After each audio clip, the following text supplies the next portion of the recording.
Gawing nga namin galing Thailand, may sipon pa rin ako pero una kong inasikaso, yung school na lilipatan ni Ditche. Nilipat ko nga siya dito sa St. Dominic Academy of Pulilan dahil dito na nga ako sa Pulilan nakatira. Pagpasok nga namin doon, nagtanong na agad kami kung saan yung registrar para malaman namin kung pwede pa siyang lumipat dito. Bali, alanganin na kasi paglipat niya dahil second sem na ng school year na to. Buti na lang Rugo, pwede pa siyang lumipat. Nung mabayaran ko na nga yung tuition fee niya at mabili na siya ng mga uniform, umalis na rin naman kami agad at sa Tuesday nga siya mag-i-start pumasok. Dumiretso na nga kami dito sa may pandayan malapit sa school para malaman namin kung ano yung mga kailangan niyang school supplies. Ko, bumili pa muna siya ng correction tape ako kasi nakikipahid lang ako nun.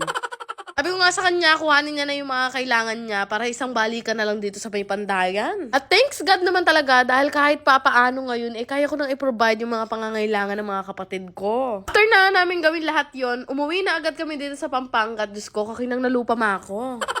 Talaga namang full schedule lakad ko ngayong araw dahil may laban naman ngayon sa liga si H2. Dahil nagmotor na lang naman kami dahil malapit lang naman at magpe-fiesta na nga dito. Mga 5 minutes away nga lang siguro tong court na to dun sa mismong bahay namin. Pagpasok ko nga doon, Dana, wala pa yung mga audience. Pagpunta ko nga doon, hinanap ko agad yung kapatid ko sa H2 na Diyos ko, napakahilig mag-basketball. Ay na yung kalatipa mo pero mabagsik yan. Maya nga lumapit na siya sa amin, mag-i-start na daw. So, i-condition tayo pa. Ay, talaga namang kumpleto pa mo kami ngayong supporter niya. Nandito si Ditchi, si Nanay, tsaka ako. Ali, maganda nga yung laban nila dahil malakas daw yung mga kalaban nila ngayon, loko. Diyos ko, ng kalawak ng court dito. Dahil sa liliit ng mga bata na yan, talaga mapapagod sila kakapulay. Halo ko sa H2, bumabarurot, parang jet, adapin. Timano naman mo, nakapag timeout sila, nakita lang yung Gatorade. Diyos ko, H2, samasan mo mal yung Gatorade ngayon. Maya-maya nga nakakalamang naman mo sila, no? Tapos nagulat kami ni nanay ko, Dana na nga pag 3 points. Talaga namang iba ang daloy ng Gatorade sa katawan natin. Pero Diyos ko, makibalat ko yata buldit. O tuwing nanonood ako ng liga, natatalo Rugo yung team na sinusuportahan ko, nakshoot ha?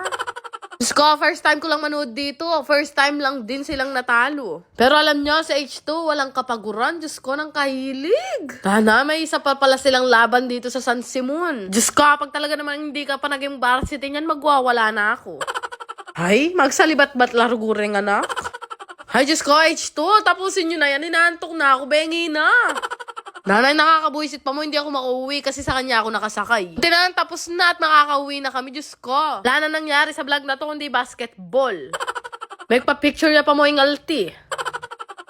Gusto nyo rin bang kumita gamit ang inyong mga cellphone? Download at i-register nyo na rin tong Diamond Game gamit ang link na makikita nyo sa comment section. Register gamit ang inyong mga mobile number, mag-create ng password, ilagay ang verification code at yung referral ID. Ganun lang kadali at magkakaroon na nga kayo ng account dito sa Diamond Game. Basta pinindot nyo ang confirm, pwede na kayo mag-cash in gamit ang plus sign na makikita nyo sa taas. Para mag-cash in, pindutin nyo lang yung how to cash in. After nun ay pwede na kayo maglaro gaya nitong nilalaro ko na Dragon and Tiger. Dahil napakadali lang nung laro na to, 3 lang naman yung pagpipilian mo, Dragon, Tiger, or Tie. Ko, ang lakas ko talaga manalo dito sa Diamond Game, kaya ang laki talaga ng naitulong nung laro na to sa akin. Kaya nito, pinili ko lang naman yung Dragon, nanalo na agad ako ng 950. Pero syempre naman, kanya-kanya tayo ng swerte sa paglalaro, kaya dahan-dahan lang din sa pagtataya. Pero ako talaga masasabi kong swerte ako maglaro dito sa Dragon and Tiger dahil lagi ako nananalo dito ng malaki gaya nito. Sabi, isang bet lang yan, 1,800 na agad yung napanalunan ko. Pero bago nga ang lahat, tutulungan ko na rin kayo kung paano mag-withdraw. Ay, ganito lang din mag-withdraw at kuhang-kuhan nyo na agad yung mga napanalunan nyo. Kaya naman, subukan nyo na rin laruin tong Diamond Game. Yan lang naman. Salamat!